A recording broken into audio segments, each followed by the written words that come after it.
The tension in the council chamber was palpable, every species watching with calculated indifference as the human delegation stood before them. The Grand Room, built by the ancient Talra, stood as a monument to galactic unity, a place where billions of lives had once been shaped by diplomatic decisions. Today, however, it felt hollow, and humanity's representatives could sense it. The ancient stone pillars, the shimmering holoscreens displaying the serene faces of the council leaders, all seemed to mock the moment. Ambassador Nadia Bryce stood before the assembled council with unwavering composure. Her eyes were cold, but her mind raced. She had prepared for this meeting for months, and yet nothing could prepare her for the arrogance that now sat in the room. The Althar, proud and dignified, exchanged knowing glances with the Jurin, their telepathic connection barely veiled beneath their polished exteriors. Nadia stepped forward, her voice echoing through the chamber, cutting through the air like a knife. Esteemed members of the Galactic Council, we stand at the precipice of a new age. Humanity does not seek conflict, only opportunity. We seek to live, to expand, to explore, just as your species did when your civilizations were young. Her gaze locked onto the Althar delegate, Veril, who was renowned for his cold intellect. Veril's lips curled into a thin smile, the very picture of condescension. Ambassador Bryce, while your words are noble, the reality of your species' nature cannot be ignored. Your people have been chaotic, aggressive, and disorganized. You have no place in the greater order of the galaxy, and we will not allow you to destabilize everything we've worked so hard to build. His voice was a low, venomous hiss, dripping with disdain. Nadia held his gaze without flinching. You speak of stability, Veril, but what you offer is nothing more than control. You wish to limit our growth, to stifle our potential, for your own benefit. We have seen this pattern before. The galaxy does not belong to the oldest or the strongest. It belongs to those who are willing to fight for it. There was a murmur of discontent among the other council members, but they dared not interrupt. The Althar were the undisputed leaders of the council, and their dominance in the galaxy was unquestioned. Humanity, a young species, had no right to challenge them. At least, that's what they thought. Nadia's heart raced, but her voice remained steady. But we are done being silenced. Your peace is nothing but a veil for tyranny. We will no longer be your pawns.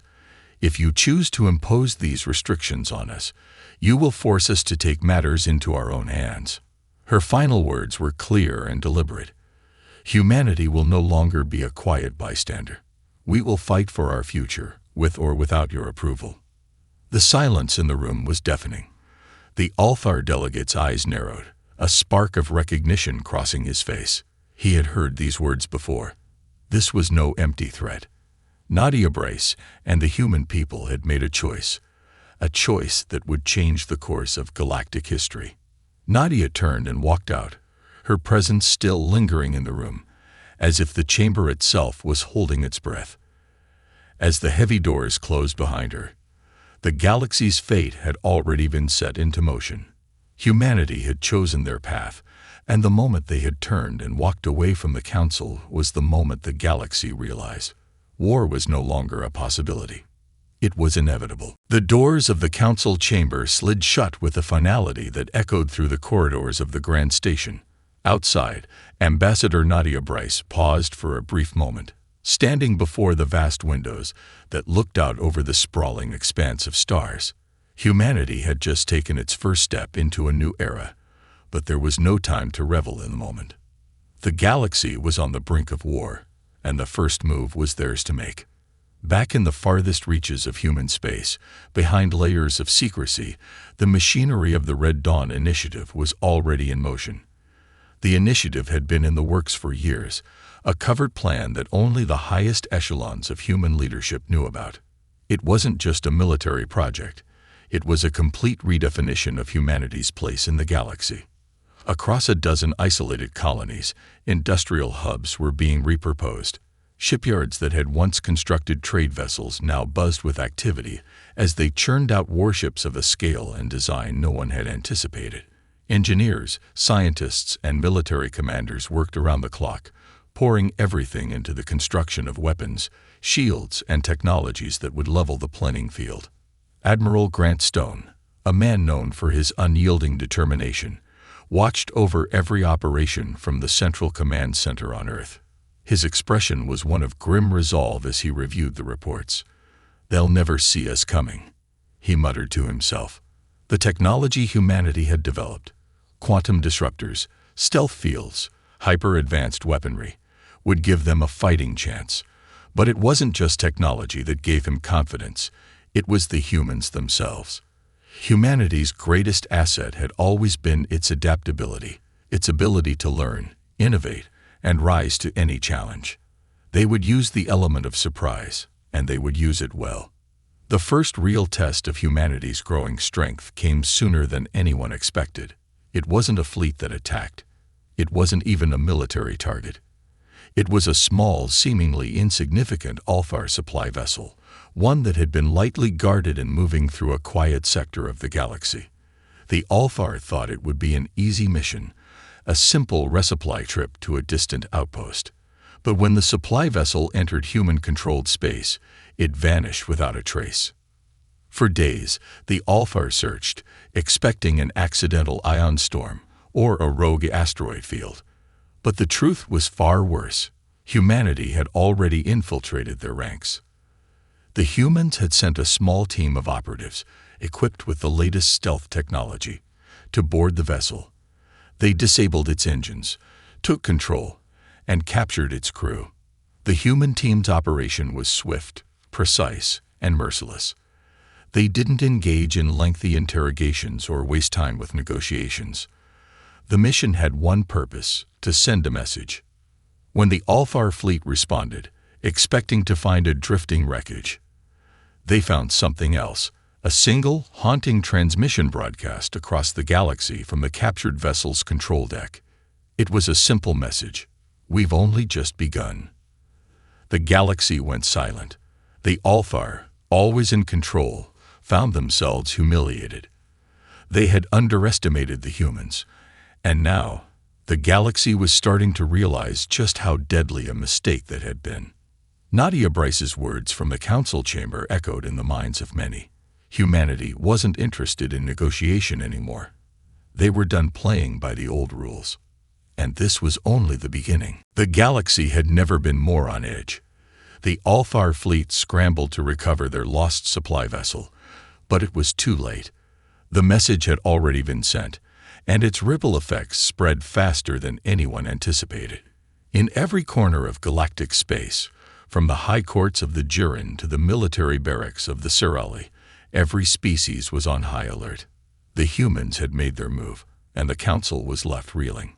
Back on Earth, Ambassador Nadia Bryce watched from a secure facility as the reports came in. It wasn't just the Alfar that were rattled now.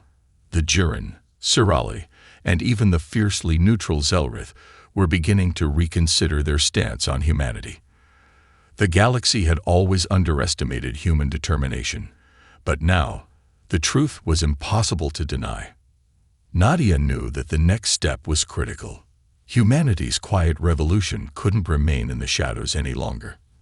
They had proven their ability to strike swiftly and effectively, but now they had to make a bold statement, a public one. The time for silence was over. Without warning, the humans took control of the central communication network that linked the entire galaxy. Every species, every planet, every colony, connected by the same system, was about to hear a message unlike any other.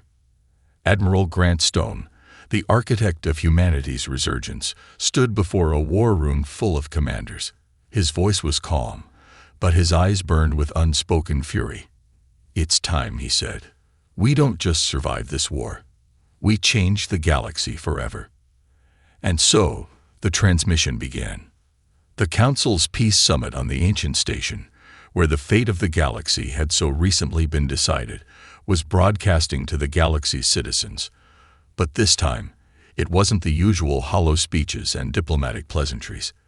This time, it was humanity's voice that filled the void.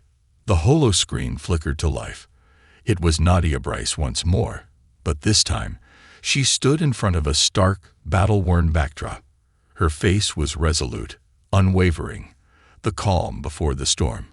"This is not a plea for peace," she began, her voice carrying the weight of 1,000 battles yet to come. "We are done asking for your approval. Humanity is no longer a subordinate race. We are not your children, nor your servants." The camera zoomed out to show a fleet of human warships, sleek, intimidating, and growing larger with each passing moment. The ships, now fully visible to the galaxy, were a testament to humanity's rapid technological leap. They were built not only to fight, but to dominate. And as the cameras panned across the human fleets, the galaxy could no longer ignore the truth. Humanity was ready for war. From this moment forward, Nadia continued, her eyes flashing with the same resolve as Admiral Stone, "We will not bow. We will not retreat. The galaxy will understand that when you push humanity to the edge, there is only one outcome. We fight. We win." A sharp silence fell over the galaxy. It wasn't just the strength of humanity's military that terrified the Council. It was the humanity behind it. They were willing to do anything to protect their freedom. The Council had spent years calculating human weakness, predicting their response, but this was not something they had prepared for. In the aftermath of the broadcast, chaos erupted across the galaxy. In the cold halls of the Alfar command ship, Veril seethed, his pride wounded. On the homeworlds of the Cirelli and Jurin, leaders called emergency meetings, scrambling to figure out their next move. Humanity had effectively declared war, but what truly rattled them was the realization that humanity wasn't just acting out of desperation. They were acting out of purpose. The galaxy now knew one undeniable truth. The moment humanity broke their silence, they had set into motion a war that could not be stopped. The silence that had gripped the galaxy after humanity's broadcast was shattered by the first violent clash. The Alfar, stung by the human defiance, wasted no time in retaliating. They dispatched their most powerful war fleet to a planet on the fringes of human space, a colony known as Valhira, an industrial hub critical to humanity's war efforts. Valhira wasn't a frontline world. It wasn't a military base or a fortified stronghold, just a bustling colony populated by civilians and engineers. It was a symbol of humanity's ambition, a place where every citizen contributed to the growing machine of war. The Alfar saw it as an easy target. Destroying it would send a clear message: the humans could not be allowed to grow unchecked. But they underestimated humanity once again. The Alfar warships arrived in orbit above Valhira, their enormous hulls blotting out the sun. For most of the galaxy, the sight of such an imposing force would have been enough to induce fear. The humans, however, greeted the sight with something else: defiance, anger, and the cold certainty that they would not go down without a fight. As the Alfar forces moved into position, Admiral Grant Stone's voice crackled over the secure comm channels. "Prepare for counterattack.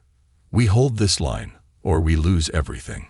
In the deepest trenches of Valhira's underground bunkers, human commanders gathered their forces. The battle plan was simple: hit the Alfar where it would hurt. But what the Alfar didn't know was that humanity's greatest strength lay in their ability to fight from unexpected places. The first wave of human warships emerged from Valhira's moons, which the Alfar had ignored, believing them uninhabitable and void of resources. Instead, those barren moons were now home to some of humanity's most advanced warships, equipped with stealth technology and powerful new energy weapons. The Alfar fleet, caught off guard, was immediately bombarded by a hail of high-powered plasma blasts, tearing through their defensive shields like paper. The Alfar warships tried to retaliate, but their weapons were ineffective against the speed and precision of the human fleet. Admiral Stone watched as the enemy ships faltered, but he knew this was only the beginning. The true test would come when humanity's forces landed on the surface. When the human forces stormed Valhira's surface, the Alfar troops stationed there were expecting an easy victory. They were met instead with a vicious, unrelenting assault. The humans fought like wolves, using everything at their disposal: savage ground tactics, guerrilla warfare, and advanced new weapons that had never been seen before in the galaxy. Human soldiers moved swiftly through the urban sprawl, leaving the Alfar forces in disarray. At the center of the city, where the Alfar had established their command center, the human forces launched their most devastating attack. A series of orbital strikes, coordinated with precise ground assaults, decimated the Althar's communication arrays and weapon systems. The city, once a shining symbol of prosperity, was now a battlefield, littered with the burning remains of the Alfar invaders. The battle lasted for hours, but by the end of the day, Valhira's sky was clear of Alfar ships, and the ground was silent except for the hum of human machinery.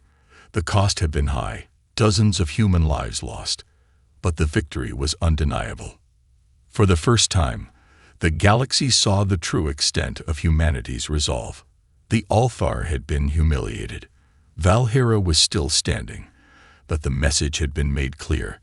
Humanity would no longer be a passive bystander. They were ready to bleed to defend what was theirs. The transmission from the human fleet commander to the rest of the galaxy was short, but powerful. This is just the beginning. There will be no surrender. In the halls of the Galactic Council, panic began to set in. The Alfar had underestimated humanity's ability to fight, had assumed that their superior technology would ensure victory. But the humans had shown something far more dangerous, an unyielding spirit, one that would not be crushed by a single defeat. And the galaxy was watching. The first blood had been spilled, the war had begun, and there was no going back. The victory at Valhira sent shockwaves through the galaxy, but the price of defiance was becoming painfully clear. While humanity had won a decisive battle, the repercussions were far-reaching.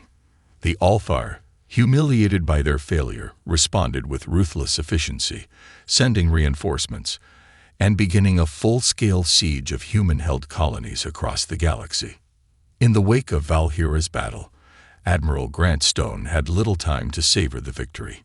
He was already planning the next phase of humanity's campaign, knowing that each victory would only fuel the Alfar's determination to crush them. The stakes were higher than ever. For every battle humanity won, the enemy adapted. For every small victory, the Alfar learned more about human tactics, and the cost of war climbed. Back on Earth, the war effort began to take a heavy toll. The civilian population, once untouched by the brutality of galactic politics, now lived in the shadow of constant fear. Refugees flooded into cities, and military conscription became mandatory. Families were torn apart, with fathers, mothers, and children sent to the front lines, knowing they might never return. The factories that had once been places of creation now churned out weapons and war machines at a terrifying rate. The atmosphere of urgency and sacrifice permeated every corner of human society. Nadia Brace, now more of a symbol than a diplomat, addressed the united human government for the first time since the war began. The council chamber was filled with grim faces, many of whom had never expected to see war at such a scale. "We will lose people," Nadia said, her voice firm but full of sorrow. "But we will win this. The galaxy has underestimated us for too long. We are not simply a species of survival. We are a species of change. And we will reshape this galaxy, or we will die trying." Her words rang through the hall, resonating with the many who had lost loved ones or seen their homes turn to ash. The public was growing restless, but Nadia's resolve was unshakable. There was no turning back now. While Earth braced itself for the emotional and physical costs of war, the Alfar response was swift and brutal. In an attempt to break humanity's spirit, they launched a series of attacks on smaller, more defenseless colonies. These were not military targets, but civilian worlds, places where humanity had planted its roots, where families lived in peace. One such colony, Gotham Prime, was hit without warning. The Alfar sent a devastating fleet to bombard the planet from orbit, reducing entire cities to rubble. The inhabitants of Gotham Prime, civilians who had never lifted a weapon in their lives, became casualties of the war humanity had now been forced to fight. The images of burning cities, of children running through the streets with tears in their eyes, reached every corner of the galaxy. Humanity's fight was no longer abstract. It was personal. The message was unmistakable. There would be no mercy. Admiral Stone, watching the destruction unfold from a command center on Earth, clenched his fists. The loss was devastating, but it only hardened his resolve. "We will make them pay for every life lost," he vowed, the pain of the loss fueling the fire within him. The war had taken a darker turn. What had started as a defense of humanity's freedom was now a fight for survival. The enemy's brutality would no longer be tolerated. Humanity would no longer wait for the galaxy to decide their fate. The time for diplomacy was over. Now, the only language the galaxy would understand was war. The galaxy was no longer a place of distant conflicts and empty threats. The war between humanity and the Alfar had shifted from a struggle for survival into an all-consuming force, reshaping everything in its path. The destruction of Gotham Prime had been a turning point, and the Alfar had unwittingly united humanity in a way that nothing else could.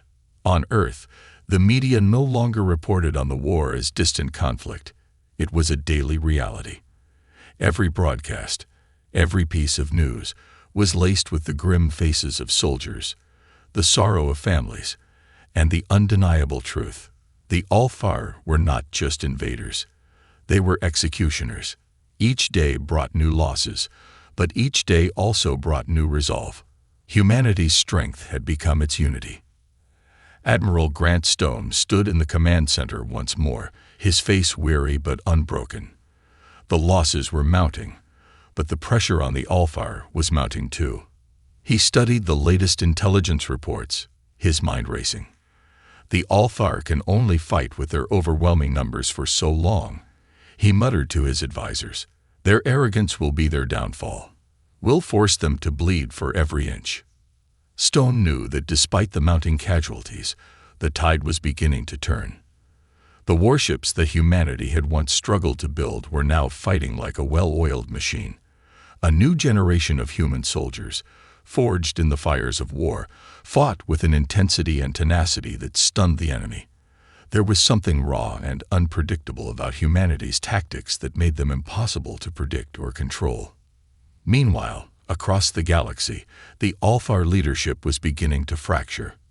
Veril, once the unchallenged leader of the Council, found himself in a position he had never anticipated. His race's pride had been wounded by humanity's audacity, and now his people were beginning to question his ability to lead. The cost of the war was becoming too much, and the galaxy was no longer united in its view of the human threat. In the Alfar's flagship, Veril stood at the heart of a war room, surrounded by his generals. The loss of Gotham Prime had hit hard, and the failure to crush humanity in their early strikes was now seen as a monumental mistake. His face was a mask of frustration and anger.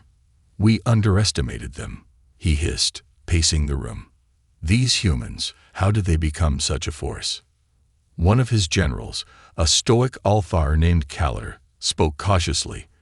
"Their unpredictability, their adaptability, those are their greatest strengths. We've never fought an enemy like them. Perhaps it's time to consider a new strategy." Veril's eyes narrowed. The thought of negotiating with the humans, of backing down, was anathema to him. He had once believed that the Alfar could subjugate any species, that their technological superiority was all that was needed to maintain control. But the humans had shattered that illusion. "No," Veril snapped. "We crush them. It is the only way." But Veril's certainty was beginning to crack. The more he considered the situation, the more he realized the truth. The war had reached a point of no return. If humanity was not wiped out now, they would only grow stronger. The Alfar would need to either crush humanity with everything they had, or face the possibility of being overrun. Back in human space, Nadia Bryce addressed the people of Earth, her voice carrying through every communication channel. "The Alfar think they can break us," she said, her face grim but resolute. "But we will not be broken. We will not back down. This war is not just about survival. It's about proving to every species in this galaxy that humanity will not be silenced, that we will fight for our future, and we will win. Her words were a rallying cry that ignited a spark in the hearts of every human citizen. As the war raged on, the resolve of humanity only grew stronger. Every loss, every tragedy, only served to strengthen their collective will. They had passed the point of no return. There was no negotiating peace, no turning back. They had chosen this path, and now they would walk it to its bitter end. The galaxy was no longer an endless void. It had become a battlefield, and humanity, the most underestimated species, was carving its name into the stars. The war between humanity and the Althar had reached a fever pitch. The galaxy was no longer divided by species or alliances. It was divided by those who chose to fight alongside humanity and those who chose to stand against them. With every battle, the human resolve deepened, and the Althar grew more desperate. On the front lines, Admiral Grant Stone's fleet had become a symbol of both fear and admiration. The human ships, once fledgling, were now a force to be reckoned with. New strategies, honed through years of resistance and innovation, allowed humanity to strike swiftly, disable enemy forces, and disappear into the vastness of space before the Althar could retaliate. But despite humanity's successes, the Althar were not backing down. They had shifted their tactics as well, focusing their efforts on overwhelming human strongholds and attempting to break humanity's morale with sheer numbers. Their next target, New Terra, one of humanity's most heavily fortified colonies and a strategic hub for the human fleet. The Althar amassed a vast armada, twice the size of any force they had previously sent. They attacked without warning, descending upon New Terra with terrifying force. It was an operation designed to wipe out humanity's ability to wage war, to erase the hope that had begun to bloom across the galaxy. On New Terra, the first reports came in. The Althar fleet had arrived. Admiral Stone stood before a holographic display, his eyes scanning the incoming data. The Althar were relentless, and they were not giving an inch. But this time, humanity would not be caught off guard. The planet's defense grid, once considered an impenetrable wall, was now humanity's final line of defense. In orbit, the human fleet prepared for the fight of their lives. Each ship and each soldier knowing that if New Terra fell, the war might be lost. But humanity had become masters of survival. They had learned to adapt, to fight smarter, and to never, ever give up. As the battle began, the skies above New Terra lit up with flashes of fire as human and Althar ships clashed in a brutal, chaotic ballet of destruction. The Althar, with their superior numbers, tried to encircle the human fleet, hoping to crush them from all sides. But the humans fought with a ferocity born from their desperation. Human ships, agile and fast, darted through the chaos, using their advanced stealth technology to disable Althar vessels from within their own formations. Each hit, each victory, was a testament to humanity's growing mastery of war. On the surface, the battle was just as fierce. Human soldiers, armed with the latest in advanced technology, met the Althar forces head-on in the streets of New Terra's cities. The Althar, who had once believed themselves invincible, found themselves outmatched at every turn. The humans were fighting for something more than survival. They were fighting for their future. Admiral Stone's voice echoed through the fleet's comm channels. Hold the line. Every ship, every man, every woman. This is our moment. We win this, and we change the future of this galaxy. Despite their overwhelming numbers, the Althar were beginning to lose ground. Their once unshakable confidence faltered as their ships were picked off one by one, and their soldiers were driven back. The battle for New Terra was long and grueling, but as the days wore on, it became clear humanity would not be defeated. With the Althar armada in retreat, Stone issued the final order, a full-scale offensive. The human fleet pursued the retreating Althar forces, hitting them hard and fast, ensuring that the victory was absolute. The war, though far from over, had shifted in humanity's favor. Back on Earth, Nadia Bryce received the news in silence. The victory at New Terra was a turning point, not just in the war, but in the galaxy's perception of humanity. The Alfar, once thought to be unstoppable, had been dealt a devastating blow. Humanity had proven that no matter how fierce the opposition, they would fight for every inch of ground.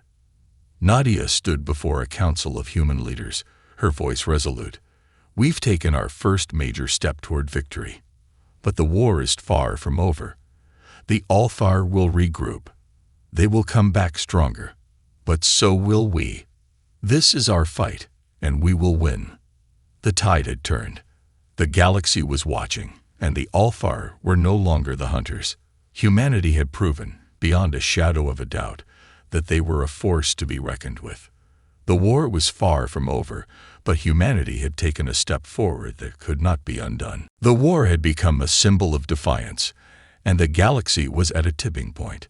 Humanity had risen from the ashes of doubt to deliver crushing blows to the Alfar, but the cost of victory was ever present. The Alfar, though wounded, were not defeated. Their pride burned hotter than ever, and they had one final weapon, a devastating plan that could potentially eradicate humanity in one fell swoop. The Alfar fleet, now regrouped and refueled, launched an all-out assault on Sol, the cradle of human civilization. The sheer scale of the invasion was unlike anything seen before. Dozens of Alfar warships, each the size of small moons, descended upon Earth's orbit with overwhelming firepower. This was no longer a war to dominate. It was a war to exterminate. Admiral Grant Stone, now a seasoned veteran, stood at the helm of humanity's most powerful ship, the Defiant, gazing at the holographic display of Earth's orbit. "This is it," he muttered. The Alfar's final move had left humanity with only one choice: defend Earth at all costs. The fight was no longer just about territory or colonies, it was about survival. If Earth fell, humanity would cease to exist as a force in the galaxy. Across the galaxy, the human fleet had rallied, gathering every available warship, every fighter, every soldier. The fight was no longer a series of isolated skirmishes. It was the final stand, the last hope for the human race. Every person, every leader, had one singular purpose: to protect the heart of humanity from annihilation. In the chambers of Earth's High Command, Nadia Bryce addressed the world. "We fight not just for our future, but for every future in this galaxy. We have blood, we have lost, but we will not fall. The Alfar thought we were weak. Let's show them just how strong we are." The battle that followed was unlike anything the galaxy had ever witnessed. The Alfar, in their arrogance, believed their superior technology and numbers would overwhelm humanity in one fell swoop. But they had never counted on the ferocity of human spirit. The sky above Earth erupted into a maelstrom of laser fire, plasma bursts, and shockwaves as the human fleet met the Alfar in a desperate, all-or-nothing battle. The Defiant led the charge, with Admiral Stone at its helm, flanked by the best and brightest of humanity's commanders. Their tactics were honed through years of conflict, speed, unpredictability, and surprise. The human ships darted between the Alfar behemoths, using every advantage they had: cloaking technology, magnetic shields, and their highly advanced weaponry. But the Alfar had one final card to play. In the heart of their fleet, they activated the Void Cradle, a massive device capable of creating a singularity, a black hole strong enough to swallow entire star systems. It was their final attempt to crush humanity by collapsing Earth into nothingness. The battle intensified as humanity's forces fought desperately to destroy the device before it could reach full power. Stone, knowing that they had mere minutes before the Void Cradle reached its critical phase, issued his final command: "All ships, concentrate fire on the Void Cradle. Every ship, every weapon. We end this now." It was a race against time. The Defiant, with its cutting-edge weaponry, launched a series of heavy plasma torpedoes directly into the heart of the Void Cradle. The Alfar responded with an onslaught of energy blasts, trying to hold off humanity's assault. But in the chaos of battle, humanity's ingenuity triumphed. With a final, thunderous explosion, the void cradle detonated, sending a shockwave across the battlefield. The black hole generator collapsed in on itself, disintegrating Alfar warships in its wake. The remaining Alfar fleet scattered in disarray, unable to cope with the sudden loss of their ultimate weapon. The Defiant emerged victorious, its hull battered but intact. On Earth, the people watched in stunned silence as the skies above them cleared. The threat had been eliminated. The Alfar had been forced to retreat, their fleet shattered, their plans thwarted. Humanity had won, but the cost was high. The scars of the war would remain for generations, and countless lives had been lost. Yet, in the ashes of destruction, humanity had proven something undeniable. They were no longer the prey. They were no longer the underdogs. As the galaxy watched in awe, the human species stood tall, not as conquerors, but as survivors. Their victory would resonate throughout the stars, a warning to any who would dare challenge them in the future. The war was over, but humanity's place in the galaxy had just begun.